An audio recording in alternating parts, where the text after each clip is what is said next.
Simran's first ever participation with Relay for Life is today. I look very much forward to hearing her story and her message to us, as I'm sure you are. Simran?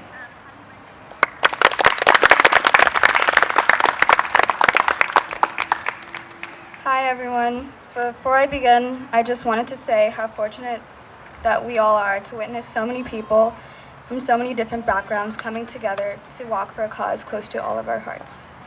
I want to express my gratitude for speaking as a 2016 Hero of Hope and my excitement to walk for the first time. And excuse me if I tear up a little bit, I'm going to get really personal now. When I was 9 years old, you would find me swinging on the monkey bars in the playground, playing tetherball in the nearby courts, or running around tagging people every single day at recess. I swung from bar to bar, and as I was about to wrap my fingers around the necks, I found myself falling to the ground. I felt a sharp pain in my arm, unlike anything I've ever felt before. But like any other hyper child, I immediately ran over to my friends. And that was when the pain started hitting me again and again. The whole day, my mind was clouded with worrisome thoughts, and I just couldn't get over it. My name is Simran Malik.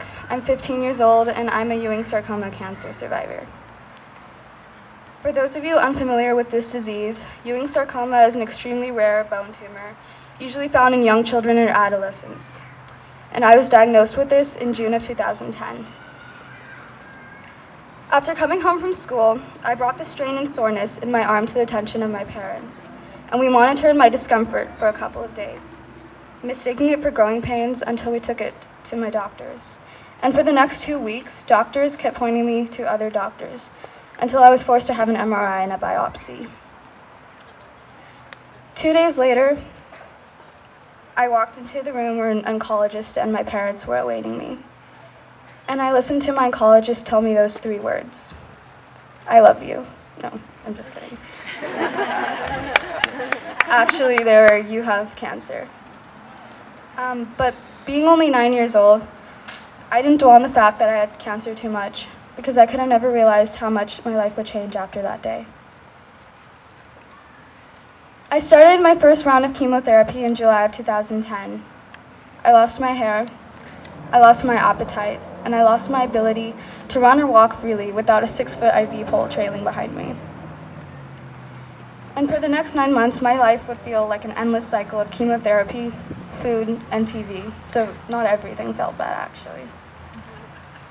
In October that same year, I had my biggest surgery of all during chemo, which involved the replacement of my left humerus with a metal prosthesis, and I still have that to today. This was the most indescribable, biggest change that I've ever had in my entire life, and when the anesthesia wore off, I finally started to realize the true physical and mental impact that cancer would have on me. August was nearing, and the most dreadful thought in my mind crept. That was called school. But I couldn't attend class, and the school generously lent me the coursework, which I used to study in my hospital bed. To me, not graduating with my friends was much more unimaginable and horrifying than going through chemo, so I obviously did not have my priorities straight. But thankfully, those hours of studying and 7 months of tutoring with 3 tutors finally paid off, and I was overwhelmed with joy to finally graduate with my class that year in 2010. My most favorite memory from my time spent in the wonderful hospital has forever remained the weekly naming ceremonies of my IV poles. Every time my nurse would change my IV pole, my family and I would have heated debates and discussions on what we should name it. Every week, I would introduce Bob or Joe as my new IV pole to the nurses and random people I would find walking by. So that was a lot of fun. In the summer of 2011, my family and I were Maui-bound after being granted a generous wish by the Make-A-Wish Foundation. Spending 6 days in Maui, parasailing, snorkeling, visiting aquariums, and sightseeing, celebrating the end of chemo couldn't have gotten any better. I sometimes ponder what life would be like without having cancer, and I'm sure that's crossed every patient's mind before. Like the classic saying, when life gives you lemons, make lemonade. Having cancer has made me realize the importance of rebounding from trauma or loss, and how strong I can become from doing so. Currently, only 4% of the US federal cancer research funding goes towards pediatric cancer. Additionally, it's not profitable for pharmaceutical companies to develop drugs for treating childhood cancer. Of the 5 chemotherapy drugs I received, 3 were developed in the 1960s and 2 were developed in the 1990s. I hope that as a society, we can pay more attention to pediatric cancer. It's an unfortunate reality which affects millions of people around the world.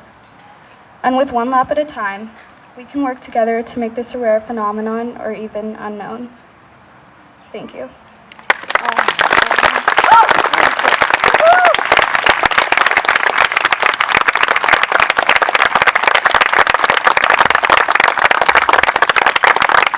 Thank you so much, Simran. And I would like to second her saying about pediatric cancer, because the boss who hired me at my last 2 companies a year ago lost his 13-year-old daughter to brain cancer in 7 weeks from diagnostic. Pediatric cancer needs a lot more attention. So maybe let's talk to Linda and see what ACS can do for that. Thank you, Simran. So we have